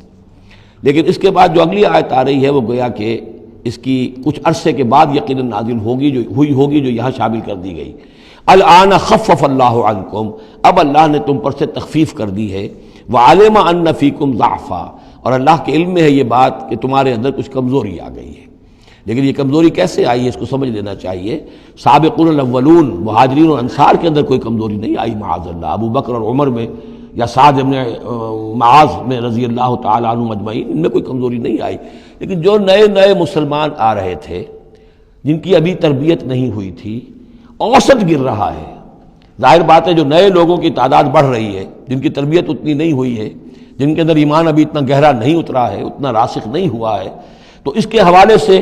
اب فرض کیجئے کہ 1000 کے اندر پہلے تو ایسے ہوتے تھے کچے پکے جو ہیں وہ 20 ہیں، 50 ہیں، 100 ہیں، اب یہ ہے کہ ان کی تعداد بڑھتی جا رہی ہے اگر، تو نتیجہ کیا ہوگا کہ اوسط جو ہے وہ گر جائے گی۔ اس اوسط کے اعتبار سے اب تمہارے اندر کچھ کمزوری آ گئی ہے۔ فَإِن يَكُن مِّنكُم 100 صَابِرَةٌ يَغْلِبُوا 200، اب بھی یہ ہے کہ اگر تمہارے اندر 100 ہوں گے کہ جو صبر کرنے والے ہوں گے وہ 200 پر غالب آ جائیں گے۔ وَإِن يَكُن مِّنكُم 1000 اور اگر تم میں سے 1000 ہوں گے، يَغْلِبُوا 2000 بِإِذْنِ اللَّهِ تو وہ 2000 پر غالب آ جائیں گے اللہ کے اذن سے۔ وَاللَّهُ مَعَ الصَّابِرِينَ اور یقیناً اللہ صبر کرنے والوں کے ساتھ ہے۔ مَا كَانَ لِنَبِيٍّ أَن يَكُونَ لَهُ أَسْرَىٰ، اب یہ ایک اور بہت نازک معاملہ ہوا جو غزوہ بدر کے بعد کہ وہ جو 70 قیدی پکڑے گئے ان کا کیا کیا جائے۔ جو قریش کے 70 قیدی، اب اس کی ایک شکل تو یہ تھی، مشاورت کی حضور نے، حضرت ابو بکر کی ایک رائے تھی، حضور کی اپنی رائے بھی وہی تھی، اس لیے کہ جو مزاج حضور کا تھا، آپ شفیق، نرم، رؤوف، رقیق القلب، یہی معاملہ حضرت ابو بکر کا تھا۔ حضرت عمر تھے سخت، اشدہم فی امر اللہ عمر، حضرت عمر کی یہ رائے تھی کہ ان سب کو قتل کر دینا چاہیے، اگر ہم نے فدیہ لے کر یا معاف کر دیا ویسے ہی چھوڑ دیا یہ پھر دوبارہ آئیں گے، کفر کو تقویت حاصل ہوگی۔ تو اس کو تو جب تک کہ کفر کی کمر ٹوٹ نہ جائے، یہ سانپ جو ہے جب تک کہ پوری طرح کچلا نہ جائے اس وقت تک جو ہے ہمیں کوئی نرمی نہیں کرنی چاہیے، بلکہ وہ اس حد تک تھے کہ ہم میں سے یہ جو قیدی آئے ہیں جو ان کے قریب ترین عزیز ہوں، بس مہاجرین کے اندر وہ لوگ موجود تھے، قریش کے جو لوگ پکڑے گئے ہیں تو مہاجر جو تھے یہاں صحابہ کرام وہ بھی تو قرشی تھے، تو اپنے قریب ترین عزیزوں کو اپنے ہاتھ سے قتل کریں، یہ حضرت عمر کی رائے تھی۔ حضور صلی اللہ علیہ وسلم کی رائے اور حضرت ابوبکر کی رائے بھی یہ تھی کہ نہیں، نرمی کی جائے، فدیہ لے کر چھوڑ دیا جائے۔ فیصلہ ہو گیا، اس پر عمل ہو گیا، لیکن پھر جو یہ آیت اتری ہے یہ پھر بہت سخت ہے، اس میں اس فیصلے کو غلط قرار دیا گیا۔ اگرچہ فیصلہ ہو گیا ٹھیک ہے، لیکن یہ کہ اس کے اوپر گرفت ہوئی ہے کہ یہ نہیں ہونا چاہیے تھا۔ یہ مضمون بنیادی طور پر یہ سورہ محمد میں آئے گا صلی اللہ علیہ وسلم، اور وہاں تفصیل کے ساتھ اس کی پوری بات آ چکی ہے۔ اور چونکہ سورہ محمد سورہ بقرہ سے بھی پہلے نازل ہو چکی تھی، سورۃ القتال، اس حوالے سے یہ بات جو ہے بہت اہم ہے کہ اس میں یہ قاعدہ قانون آ چکا تھا۔ اس کے باوجود اس بات کا ہو جانا یہ گویا کہ ایک طرح سے ایک کوتاہی ہوئی ہے، وقتی طور پر نظر انداز ہو گیا اللہ تعالیٰ کا مستقل حکم۔ ما کان لنبی ان یکون لہ اسریٰ، کسی نبی کے لیے یہ جائز نہیں ہے کہ اس کے پاس قیدی ہوں، حتی یسخن فی الارض، جب تک کہ زمین کے اندر خوب خونریزی نہ ہو لے، یعنی باطل کی کمر نہ توڑی جا چکی ہو، اس وقت تک قیدی رکھنا۔ قیدی رکھنے کا مطلب یہ کہ وہ زندہ رہیں گے، آج نہیں تو کل انہیں چھوڑنا پڑے گا، آپ چھوڑیں گے ان کو، وہ پھر کفر کی تقویت کا باعث بنیں گے۔ تريدون عرض الدنیا، تم دنیا کا ساز و سامان چاہتے ہو، یعنی فدیہ ملے گا، مال ملے گا۔ اب یہ ظاہر بات ہے کہ نہ حضور کی یہ نیت ہو سکتی تھی معاذ اللہ، اور نہ حضرت ابوبکر کی، لیکن اللہ تعالیٰ کا معاملہ ہے، جب وہ اپنے نبیوں کے اوپر بھی کبھی گرفت کرتا ہے تو بظاہر الفاظ بڑے سخت ہوتے ہیں، بظاہر بڑے سخت ہوتے ہیں، تو اس کے اندر وہ سختی موجود ہے۔ ظاہر بات ہے کہ یہ بات نہ حضور کے لیے نہ حضرت ابوبکر کے لیے۔ تريدون عرض الدنیا، تم دنیا کا سامان چاہتے ہو، واللہ یرید الآخرہ، اللہ کے پیش نظر آخرت ہے۔ سورہ محمد کی آیت نمبر 4 میں یہ پورا قانون آئے گا، ہم وہاں پڑھ لیں گے۔ واللہ عزیز حکیم، اور اللہ تعالی عزیز اور حکیم ہے۔ لولا کتاب من اللہ سبقہ، اگر نہ ہوتی بات اللہ کی طرف سے جو پہلے سے آ چکی تھی، یعنی سورہ محمد کی آیت نمبر 4، اس میں ایک امکان نکلتا تھا اس کی تعبیر کا، اگرچہ تعبیر کے اندر میرے نزدیک غلطی ہوئی ہے، لیکن پھر بھی ایک اس کے اندر امکان موجود تھا جس کو کہ استعمال کیا ہے محمد الرسول اللہ صلی اللہ علیہ وسلم سے۔ لولا کتاب من اللہ سبقہ، اگر یہ اللہ تعالیٰ کی طرف سے بات پہلے سے طے نہ ہو چکی ہوتی، لمسکم فیما اخذتم عذاب عظیم، تو جو کچھ تم نے یہ فدیہ وغیرہ لیا ہے اس پر تم پر بڑا سخت عذاب آتا۔ قانون ہم سورہ محمد میں پڑھیں گے کہ وہ کیا تھا، اور اس کی انٹرپریٹیشن کے اندر یہاں حضور نے کس جگہ سے گنجائش نکالی۔ دیکھیے ہوتا یہ ہے کہ آپ کا رجحان نرمی کا ہے تو آپ ایک ہی بات کے اندر سے نرم پہلو نکال لیں گے، جیسے کہ میں نے عرض کیا تھا کہ جو لوگ کے سنتے ہیں الذین یستمعون القول فیتبعون احسن، وہ لوگ کہ جو کسی بات کو سن کر پھر پیروی کرتے ہیں اس میں سے بہترین کی، جو بھی اس میں اعلیٰ ترین درجہ ہے اس تک پہنچنے کی کوشش کرتے ہیں۔ لیکن طبیعت کے اندر جو نرمی تھی تو اس نرمی کی وجہ سے حضور نے اس کے اندر ایک اپنے لیے گنجائش نکال لی، لیکن چونکہ اس آیت کے اندر وہ گنجائش واقعتاً موجود ہے، لہذا فرمایا اگر وہ نہ ہوا ہوتا، لولا کتاب من اللہ سبقہ، اگر وہ آیت پہلے نازل نہ ہو چکی ہوتی، لمسکم فیما اخذتم عذاب عظیم، تو تم پر جو بھی تم نے لیا ہے یہ فدیہ وغیرہ، اس پر تم پر بڑی سخت پکڑ ہوتی اور عذاب آتا۔ روایات میں آتا ہے کہ حضور بھی اور حضرت ابوبکر بھی دونوں پھر اس آیت کے نزول کے بعد روتے رہے ہیں کہ ہم سے یہ خطا ہوئی ہے۔ بہرحال خطا اجتہادی ہے، کوئی غلط اس طرح کی نہیں ہے کہ کسی صریح حکم کی خلاف ورزی کی گئی ہو، وہ یہ ہے کہ جو بھی اس میں رعایت رکھی گئی تھی اس کو آپ نے اپنے اجتہاد سے اس کے اندر سے جو بھی نرمی کا پہلو تھا وہ نکال دیا۔ فَكُلُوا مِمَّا غَنِمْتُمْ حَلَالًا طَيِّبًا، تو اب کھاؤ جو تمہیں ملا ہے غنیمت۔ غنیمت میں وہ بھی ہے جو عین جنگ کے موقع پر مال غنیمت ملا، اور جو فدیہ اب مل رہا ہے وہ بھی غنیمت ہے۔ حلالًا طیبہ، کھاؤ، اس میں کوئی اب تمہیں ہچکچاہٹ نہ ہو، حلال اور طیب ستھرا۔ واتقوا اللہ، اللہ کا تقوی اختیار کرو، ان اللہ غفور الرحیم، یقیناً اللہ تعالیٰ بخشنے والا رحم فرمانے والا ہے۔ یا ایھا النبی قل لمن فی ایدیکم من الاسریٰ، اے نبی کہہ دیجئے ان لوگوں سے جو آپ کے قبضے میں ہیں قیدی۔ اب قیدیوں میں جان لیجئے حضرت عباس ابن عبد المطلب بھی تھے رضی اللہ عنہ، جو حضور کے چچا تھے۔ گمان غالب یہ ہے کہ وہ ایمان تو لا چکے تھے، اپنے ایمان کا اعلان نہیں کیا تھا، لہذا جنگ میں کفار کے ساتھ ہو کر آئے تھے، وہ بھی گرفتار تھے۔ اور بھی کچھ لوگ تھے کہ جن کے بارے میں حضور جانتے تھے کہ یہ لوگ جو ہے اپنی دلی خواہش سے نہیں آئے ہیں، بلکہ یہ کہ اپنے سرداروں کے دباؤ کی وجہ سے آئے ہیں، لیکن قانون تو قانون ہے، تو اس طریقے کا معاملہ جب ہوا ہے، اور پھر حضور کے اپنے اقدامات، وہ قیدی ہیں ابو العاص، ان کی بڑی صاحبزادی زینب رضی اللہ تعالی عنہا نے پھر ان کے لیے اپنا وہ ہار بھیجا ہے جو حضرت خدیجہ نے انہیں شادی کے موقع پر دیا تھا۔ تو یہ ایسی کیفیات ہیں، ہم جب پڑھتے ہیں ان چیزوں کے تو ہمارے لیے تو ایک تعلق جو ہے وہ ایک ماضی کی تاریخ کے قصوں کی ہے۔ وہاں تو یہ خونی رشتے بھی تھے، تعلقات بھی تھے، ایک ہی خاندان ہے، ایک ہی قبیلہ ہے، اسی کے لوگ آئے ہوئے ہیں۔ تو اب حضور کے دل میں جو ہے اس وقت سنا یہ ہے کہ جب رات کے وقت کراہ رہے تھے حضرت عباس، انہیں باندھا ہوا تھا، سخت ظاہر بات ہے قیدیوں کو جکڑا ہوا ہے رسیوں کے اندر، تو ان کے جو اتنا بند تھے کہ سخت تھے، وہ جو بند تھے جن میں بندھے ہوئے تھے کہ کراہ رہے تھے، تو حضور نے کہا تمام قیدیوں کے بند ڈھیلے کر دو۔ یہ نہیں کہا کہ صرف عباس کا بند ڈھیلا کر دو، بلکہ آپ نے ان کی کراہنے کی آواز سن کر پھر آپ نے فرمایا سب کے بند ڈھیلے کرو، اتنا سخت ان کو نہ باندھو۔ تو اس طرح کا معاملہ جو ہے اس کو ذہن میں رکھیے۔ یا ایھا النبی قل لمن فی ایدیکم من الاسریٰ، کہہ دیجئے ان سے جو آپ کے ہاتھ میں اب قیدی ہیں، ان یعلم اللہ فی قلوبکم خیرا، دیکھو اگر جو کچھ تمہارے دلوں میں ہے اللہ کے علم میں ہے کہ وہ خیر ہے، یؤتکم خیرا مما اخذ منکم، تو جو کچھ تم سے اس وقت لیا گیا ہے اس سے بہتر اللہ تمہیں دے دے گا۔ یعنی یہ کہ نیت کا معاملہ تمہارا اور اللہ کے مابین ہے، ہمارا معاملہ قانون کا ہے۔ تم آئے کفار کے ساتھ جنگ کرتے ہوئے آئے ہو، پکڑے گئے ہو، اب ان میں کوئی ڈسکریمنیشن نہیں ہو سکتی۔ کوئی شخص کہے کہ نہیں صاحب میں تو مجبوراً آیا تھا، اور میں تو کسی کے کہنے میں آیا تھا، اور میں تو حقیقت میں تو اسلام لا چکا تھا، یہ بات جو ہے اب نہیں چلے گی۔ لہذا یہ ضرور ہے کہ اگر تمہارے دل میں کوئی خیر ہے، کوئی بھلائی ہے، اور اس وقت یہ کہ تم سمجھتے ہو کہ تم اس صورتحال میں مجبوراً پھنس گئے ہو اور تمہیں فدیہ ادا کرنا پڑ رہا ہے، تو اللہ تعالیٰ تمہیں اس سے کہیں زیادہ دے دے گا کہ جو آج تمہیں فدیے میں دینا پڑ رہا ہے۔ ظاہر بات ہے کہ وہاں بیویوں کو خبریں پہنچی، انہوں نے اپنے زیور بھیجے ہیں، حضرت زینب رضی اللہ تعالی عنہا نے بھی اپنا زیور بھیجا، ہار بھیجا ہے، اور حضور کے آنکھوں میں آنسو آ گئے جب آپ نے وہ ہار دیکھا، حضرت خدیجہ کا ہار رضی اللہ تعالی عنہ۔ وہ پوری زندگی جو آپ کی گزری تھی حضرت خدیجہ کے ساتھ، وہ ساری آنکھوں کے نگاہوں کے سامنے آ گئی، جو ان کی وفاداری تھی اور جو انہوں نے خدمت کی تھی، وفا شعاری کی تھی۔ تو اس کے بعد مسلمانوں سے کہا کہ یہ ماں کی یادگار تھی بیٹی کے پاس، اگر آپ لوگ اجازت دیں تو یہ اس کو واپس کر دیا جائے، تو اس کو پھر لوگوں کی اجازت سے وہ ہار واپس کیا گیا۔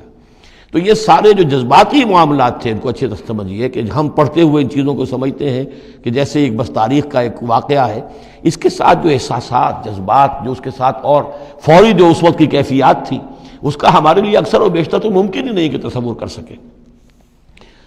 یا ایھا النبی قل لمن فی ایدیکم من الاسریٰ، اے نبی کہہ دیجئے ان لوگوں سے جو آپ لوگوں کے قبضے میں ہیں اس وقت، ان قیدیوں میں سے، ان یعلم اللہ فی قلوبکم خیرا، اگر اللہ کے علم میں ہے کہ تمہارے دل میں خیر ہے، یؤتکم خیرا مما اخذ منکم، تو جو کچھ تم سے لیا گیا ہے اللہ اس سے بہتر تمہیں دے دے گا، ویغفر لکم، اور تمہیں بخش دے گا، واللہ غفور الرحیم، اور اللہ غفور الرحیم ہے۔ وَإِن يُرِيدُوا خِيَانَتَكَ، اور اگر یہ آپ سے خیانت کرنا چاہیں، جھوٹ بول رہے ہوں، جھوٹی قسمیں کھا رہے ہوں کہ ہمارے ساتھ تو معاملہ یوں ہو گیا تھا اور ایسے آ گئے تھے، فقد خان اللہ من قبل، تو پھر یہ پہلے اللہ سے بھی خیانتیں کرتے رہے ہیں، فامکنا منہم فامکنا منکم، اللہ تعالیٰ نے ان کو پکڑوا دیا، واللہ علیم الحکیم، اللہ حکیم اور علیم ہے۔ اب یہ یوں سمجھیے کہ کنکلوڈنگ آیات ہے سورہ مبارکہ کی، ان الذین آمنوا وہاجروا وجاہدوا باموالہم وانفسہم فی سبیل اللہ والذین آووا ونصروا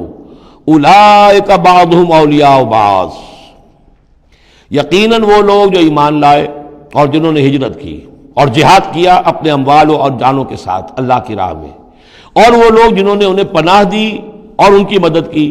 اولئک بعضهم اولیاء بعض، یہ وہ لوگ ہیں کہ جو ایک دوسرے کے ساتھی ہیں، رفیق ہیں۔ یہ آپ نے بات سمجھ لی۔ اس وقت تک مسلمان معاشرہ جو ہے یہ دو حصوں میں علیحدہ علیحدہ منقسم تھا، مہاجرین، انصار۔ اگرچہ مہاجرین اور انصار کو بھائی بھائی بنایا جا چکا تھا، لیکن ظاہر بات ہے کہ صرف اس طرح کے تعلق سے وہ پورا جو قبائلی نظام جو ہے وہ ایک دم تو تلپٹ نہیں ہو جاتا۔ تو اس وقت تک یہ صورتحال بھی یہ ہے کہ جو پہلے جو 8 مہمیں حضور نے بھیجی ہیں اس میں کسی انصاری کو شریک نہیں کیا، وہ ایکسکلوسیولی مہاجر فینومینن تھا۔ جنگ بدر میں پہلی مرتبہ جو ہے انصار شریک ہوئے ہیں، ورنہ پہلے صرف مہاجرین تھے۔ لہذا وہ پہلی آیت جو ہے ان الذین آمنوا، وہ لوگ جو ایمان لائے، وہاجروا، انہوں نے مکے سے ہجرت کی، مدینے آ گئے، وجاہدوا باموالہم وانفسہم فی سبیل اللہ، اور انصار مدینہ تو اب جہاد میں شریک ہوئے ہیں، یہ 1.5 سال سے اس جہاد میں پہلے سے چلے آ رہے ہیں کہ پوری 8 مہمیں جو پہلے کی ہیں وہ ایکسکلوسیو جو ہیں وہ صرف مہاجرین نے کی ہیں۔ وجاہدوا باموالہم وانفسہم فی سبیل اللہ، یہ ایک ایک طبقہ ہو گیا، ایک جماعت ہو گئی۔ والذین آواؤ، اور انصار کی شان کیا ہے؟ انہوں نے انہیں جگہ دی، پناہ دی، اپنے گھر تقسیم کر دیے، اپنی دکانیں تقسیم کر دی، اور اس طریقے سے مسلمانوں کے لیے اپنے دلوں میں بھی اور اپنے گھروں میں بھی پوری جگہ پیدا کی۔ اولئک بعضهم اولیاء بعض، انہوں نے مدد بھی کی، یہ سب ایک دوسرے کے ساتھی ہیں۔ والذین آمنوا ولم یہاجروا، اور وہ لوگ کہ جو ایمان لائے لیکن ہجرت نہیں کی، ما لکم من ولایتہم من شیء، تمہارا ان کے ساتھ اب کوئی تعلق نہیں۔ آگے چل کر سورہ نساء میں جو بعد میں نازل ہوئی ہیں، پڑھ چکے ہم پہلے، ان میں تو یہ ہے کہ وہ کافر اور منافق قرار دیا گیا، ان کے ساتھ وہی سلوک کرو جو کافروں کے ساتھ ہے، انہیں پکڑو اور قتل کرو، الا یہ کہ کسی ایسی قبیلے سے ہوں جن کے ساتھ تمہارا معاہدہ ہو، وہ پورا قانون وہاں آ گیا ہے۔ لیکن یہاں بھی پہلی بات بتا دی گئی، اب کوئی ولایت باہمی تمہاری ان کے ساتھ نہیں ہے۔ یعنی فرض کیجئے کوئی شخص کہتا ہے میں تو ایمان لا چکا تھا، مجبوراً آئے تھے لیکن ہجرت کیوں نہیں کی؟ جب ہجرت نہیں کی تو اب تمہارا شمار ہوگا انہی لوگوں کے ساتھ جن کے ساتھ تم جنگ کر کے آئے ہو۔ تم یہ نہیں کہہ سکتے کہ میرا تعلق جو ہے اہل ایمان سے شمار کیا جانا چاہیے۔ والذین آمنوا ولم یہاجروا ما لکم من ولایتہم من شیء، تو کوئی تمہاری ان سے رفاقت نہیں ہے، کوئی تعلق نہیں ہے، کوئی عہد نہیں ہے، کوئی قول و قرار نہیں ہے۔ یہ آیت بھی معلوم ہوتا ہے کہ انہی جو اسیر تھے غزوہ بدر کے، انہی کی طرف اصل میں روح سخن ہے۔ حتیٰ یہاجروا، جب تک کہ وہ ہجرت نہ کریں، ہاں اب واپس جائیں، فدیہ دے کر جائیں، پھر ہجرت کر کے آ جائیں تو ٹھیک ہے، پھر وہ مسلمانوں میں سے ہوں گے، تمہارے بھائی ہوں گے، تمہارے حمایتی ہوں گے اور تم ان کی حمایت کرو گے۔ وَإِنِ اسْتَنصَرُوكُمْ فِي الدِّينِ، اور وہ لوگ کہ جو ایمان تو لائے لیکن ہجرت نہیں کی، اپنے اپنے قبیلوں میں رہے یا مکے میں رہے، اگر وہ تم سے مدد مانگے دین میں، فَعَلَيْكُمُ النَّصْرُ، تو اے مسلمانوں تم پر واجب ہے ان کی مدد کرنا۔ إِلَّا عَلَىٰ قَوْمٍ بَيْنَكُمْ وَبَيْنَهُمْ مِيثَاقٌ، سوائے اس کے کہ وہ کسی ایسی قوم سے تعلق رکھتے ہوں کہ جن کے تمہارے درمیان کوئی معاہدہ ہے۔ اگر کوئی قبیلہ ہے کہ جس کے ساتھ حضور نے معاہدہ کیا ہوا ہے صلح کا، اور وہاں کوئی مسلمان ہے اور وہ ہجرت تو کر نہیں رہا، وہاں سے وہ مدد کی درخواست کرتا ہے کہ میری مدد کی جائے، تو اس کے خلاف اس کی مدد نہیں کی جائے گی، اس لیے کہ قوم کے ساتھ معاہدہ ہے۔ واللہ بما تعملون بصیر، اور جو کچھ تم کر رہے ہو اللہ اسے دیکھ رہا ہے۔ والذین کفروا بعضهم اولیاء بعض، اور وہ لوگ جنہوں نے کفر کیا وہ ایک دوسرے کے ساتھی ہیں، ایک دوسرے کے حمایتی ہیں، ایک دوسرے کے پشت پناہ ہیں۔ عرب قبائلی معاشرے کے اندر یہ جو ولایت کا معاملہ ہوتا تھا، اس میں پھر یہ ذمہ داریاں بھی آتی تھیں۔ کسی کے اوپر تاوان پڑ گیا ہے تو جو اس کے ولی ہیں، جو اس کے حلیف ہیں، ان کو بھی تاوان میں سے حصہ پھر دینا پڑتا تھا۔ کوئی قیدی ہو گیا ہے، اسے کوئی فدیہ دینا ہے، تو جو اس کے حلیف ہیں، جب اس کے گھر والے بھی وہ فدیے کے لیے رقم جمع کریں گے تو وہ حلیف بھی اس کے اندر اپنا حصہ ڈالیں گے۔ تو یہ تو معاشرے کے اندر جو قبائلی معاشرہ ہوتا ہے یہ چیزیں ہوتی ہیں۔ تو یہاں فرما دیا گیا جو کافر ہیں وہ ایک دوسرے کے حلیف ہیں، جو اہل ایمان ہیں وہ ایک دوسرے کے حلیف ہیں، لیکن اہل ایمان میں سے جو ہجرت نہیں کرتے وہ اہل ایمان کے حلیف نہیں ہیں، بلکہ وہ تو انہی کافروں کے ساتھ شمار ہوگا ان کا جن کے ہاں وہ رہ رہے ہیں۔ البتہ یہ کہ اگر وہ مدد طلب کریں تمہیں مدد کرنی ہوگی، بشرطے کہ ان کے قبیلے سے تمہارا کوئی معاہدہ نہ ہو۔ الا تفعلوہ، اگر تم ان چیزوں کی پابندی نہ کرو، ایک مسلمان ہے وہاں سے اس نے خط لکھ دیا ہے کہ مجھے یہاں ستایا جا رہا ہے، حالانکہ اس قبیلے سے آپ کا معاہدہ اور آپ چڑھ دوڑے اس قبیلے کے اوپر، تو یہ معاملہ نہیں چلے گا دنیا کے اندر۔ ہر چیز کا ایک قاعدہ ہے، قانون ہے، اسے وہاں سے ہجرت کرنی چاہیے، یا ہجرت نہیں کر رہا ہے تو تکلیف جھیلنی چاہیے، برداشت کرنی چاہیے۔ مسلمان مدد نہیں کر سکتے چونکہ اس کے قبیلے سے مسلمانوں کا معاہدہ ہے۔ الا تفعلوہ، اگر یہ قواعد و ضوابط پیش نظر نہیں رکھو گے، ان کی پابندی نہیں کرو گے، تکن فتنۃ، تو پھر تو یہ ہے کہ فساد برپا ہو جائے گا، فتنہ پھیلے گا، فی الارض و فساد کبیر، اور بہت بڑی جو ہے بدامنی ہو جائے گی۔ اب وہ آیت آ گئی جس کا میں نے ذکر کیا تھا،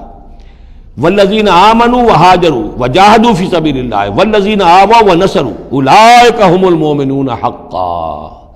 اب ان دو طبقات کو جمع کر دیا گیا، والذین آمنوا وہاجروا وجاہدوا فی سبیل اللہ والذین آووا ونصروا، ویسے یہ کہ وہ لوگ جو ایمان لائے اور جنہوں نے ہجرت کی اور جنہوں نے جہاد کیا اللہ کی راہ میں، یعنی یہ مہاجرین، والذین آووا، اور وہ انصار مدینہ جنہوں نے انہیں پناہ دی، انہیں جگہ دی، انہیں اکوموڈیٹ کیا، والذین آووا ونصروا، اور نصرت کی، اولئک ھم المؤمنون حقا لہم مغفرۃ ورزق کریم، ان کے لیے مغفرت ہے اور رزق کریم ہے۔ تو مومن حقیقی کی تعریف یہاں پر جو آئی ہے دو حصوں میں بٹ کر، وہ میں چاہتا ہوں کہ پھر اچھی طریقے سے آپ سمجھ لیں، انتہائی اہم بات ہے یہ۔ ایک مسلمان کے لیے بنی الاسلام علی خمس، 5 چیزیں ہیں، کلمہ شہادت، نماز، روزہ، حج، زکوٰۃ۔ لیکن حقیقی مومن ہونے کے لیے دو چیزیں اور بڑھیں گی، صرف شہادت نہیں، یقین قلبی اور نماز روزہ حج زکوٰۃ کے ساتھ جہاد فی سبیل اللہ۔ گویا کہ 7 چیزیں ہوں گی، 7 شرطیں پوری ہوں گی تو ایک شخص بندہ مومن کہلائے گا۔ یہ تعریف ہے کہ جو سورہ الحجرات کی آیت نمبر 14-15 میں آئی، وہاں پہلے فرمایا قالت الاعراب آمنا قل لم تؤمنوا ولکن قولوا اسلمنا ولما يدخل الايمان في قلوبكم۔ یہ بدو کہہ رہے ہیں ہم ایمان لے آئے، اے نبی ان سے کہہ دیجئے تم ایمان نہیں لائے ہو، بلکہ یوں کہو کہ ہم مسلمان ہو گئے، ہم نے اطاعت قبول کر لی ہے، ابھی تک ایمان تمہارے دلوں میں داخل نہیں ہوا۔ اب اگلی آیت میں پھر اسی سیاق کے اندر اگلی آیت میں مومن کون ہے؟ انما المؤمنون الذين آمنوا بالله ورسوله ثم لم يرتابوا۔ مومن تو وہ ہیں جو ایمان لائیں اللہ پر، اس کے رسول پر، پھر شک نہ باقی رہے، یقین بن جائے۔ اور دوسرے وجاہدوا باموالہم وانفسہم فی سبیل اللہ، اور وہ جہاد کریں اللہ کی راہ میں اپنی جانوں اور مالوں کے ساتھ، اولئک ھم الصادقون، صرف وہ سچے ہیں۔ اس کو میں نے پرکار سے تشبیہ دی تھی۔ اب اگر وہ دل میں یقین ہے تو اس کی کیا کیفیات پیدا ہو جائیں گی؟ دلی یقین کی کیفیات وہ شروع میں آ گئی ہیں۔ انما المؤمنون الذین اذا ذکر اللہ وجلت قلوبہم، اہل ایمان تو وہ ہیں حقیقت میں کہ جب اللہ کی یاد کرتے ہیں، اللہ کا ذکر ہوتا ہے، ان کے دل لرز اٹھتے ہیں۔ وَإِذَا تُلِيَتْ عَلَيْهِمْ آيَاتُهُ زَادَتْهُمْ ایمانا، جب ان کو اللہ کی آیات پڑھ کر سنائی جاتی ہیں ان کے ایمان میں اضافہ ہوتا ہے۔ وَعَلَىٰ رَبِّهِمْ يَتَوَكَّلُونَ، ان کا توکل، ان کا بھروسہ کل کا کل اللہ کی ذات پر ہے۔ الذین یقیمون الصلاۃ ومما رزقناہم ينفقون، اور وہ لوگ جو نماز قائم کرتے ہیں اور انفاق کرتے ہیں اللہ کی راہ میں اس میں سے جو ہم نے دیا۔ اولئک ھم المؤمنون حقا، یہ ہے سچے مومن، پکے مومن۔ لیکن یہ مومن کی شخصیت کی تصویر کا ایک رخ ہے۔ بدقسمتی سے ہمارے ہاں یہ 2 رخ علیحدہ ہو گئے۔ معاملہ یہ ہے کہ یہ ہے ایک ورق، اس ورق کا ایک صفحہ یہ ہے، ایک صفحہ یہ ہے، یہ انسیپریبل ہے، صفحات کو جدا نہیں کر سکتے آپ۔ ورق ایک ہے، اس کا ایک رخ یہ ہے صفحہ، ایک رخ یہ ہے صفحہ۔ مومن کی شخصیت کا ایک صفحہ، اس کی تصویر کا ایک رخ یہ ہے، دل میں یقین ہے، اللہ کی یاد کرتا ہے، دل لرزتا ہے، آیات قرآنی پڑھتا ہے یا سنتا ہے، دل میں ایمان بڑھتا ہے، ہر معاملے میں توکل، اس کا بھروسہ اللہ کی ذات پر ہے، نماز قائم کیے ہوئے ہے، زکوٰۃ ادا کرتا ہے، اللہ کی راہ میں خرچ کرتا ہے۔ یہ شخصیت کا ایک رخ ہو گیا، اولئک ھم المؤمنون حقا۔ لیکن یہ ایک رخ ہے، اور دوسرا رخ کیا ہے؟ والذین آمنوا وہاجروا وجاہدوا فی سبیل اللہ والذین آووا ونصروا اولئک ھم المؤمنون حقا۔ اور وہ لوگ جو ایمان لائے، جنہوں نے ہجرت کی، جنہوں نے جہاد کیا اللہ کی راہ میں، اور وہ لوگ جنہوں نے انہیں جگہ دی، پناہ دی اور ان کی مدد کی، یہ ہے مومن سچے۔ تو تصویر کے ان دونوں رخوں کو جوڑیے، یہ ہے اصل میں جو آج کی ضرورت ہے۔ صحابہ کرام کی شخصیتوں میں یہ دونوں رخ تھے۔ جیسے زوال آیا ہمارے ہاں، اڑائے کچھ ورق لالے نے، کچھ نرگس نے، کچھ گل نے، چمن میں ہر طرف بکھری ہوئی ہے داستاں میری، دین کے حصے بکھرے ہو گئے، کوئی حلقے ذکر کے ہیں تو ان کو جہاد وغیرہ سے کوئی غرض نہیں، کوئی جہادی تحریکیں ہیں تو ان کے اندر جو ہے وہ دوسری کیفیات نہیں۔ اس طرح کے معاملات جو ہے تقسیم ہو چکے ہیں۔ جب تک کہ یہ مکمل شخصیتیں وجود میں نہیں آئیں گی، یہ ظاہر بات ہے صحابہ کی کمیت کے اعتبار سے تو وہاں تک نہیں پہنچ سکتے، لیکن ان کا عکس تو ہو، اس طرح کی کیفیت متوازن طریقے پر۔ اگر 25% ادھر ہے 25% ادھر بھی ہو، 10% ادھر ہے 10% ادھر بھی ہو، لیکن ایک ہی طرف 70% ہو جائے، دوسری طرف 0 ہو، وہ معاملہ گڑبڑ ہے۔ یہ دونوں جو رخ ہے شخصیت کے، ان کو جمع کرنے کی ضرورت ہے۔ اولئک ھم المؤمنون حقا لہم مغفرۃ ورزق کریم، ان کے لیے مغفرت ہے اور رزق کریم ہے۔ اللہم ربنا اجعلنا منہم، اللہم ربنا اجعلنا منہم والذین آمنوا من بعد وہاجروا وجاہدوا، اور جو لوگ بعد میں ایمان لائے یا لائیں گے اور ہجرت کریں، جہاد کریں، وجاہدوا معکم، تمہارے ساتھ ہو کر جہاد کریں، فاولئک منکم، تو اے مسلمانوں وہ تم ہی میں سے ہیں، تمہاری جماعت، تمہاری امت حزب اللہ کے حصے ہوں گے۔ وَأُولُو الْأَرْحَامِ بَعْضُهُمْ أَوْلَىٰ بِبَعْضٍ فِي کتاب اللہ، البتہ اللہ کا جو قانون ہے، جو شریعت ہے، مثلا جو وراثت کا معاملہ ہے، اس کا تعلق جو اولو الارحام کے ساتھ ہے۔ یہ جو بھائی چارہ تھا اس کے بنا پر وراثت نہیں ہے،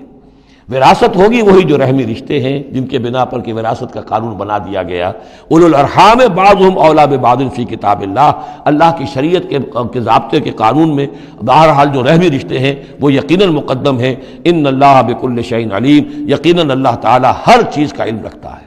بارک اللہ لی ولکم فی القرآن العظیم ونفعنی وإیاکم بالآیات والذکر الحکیم.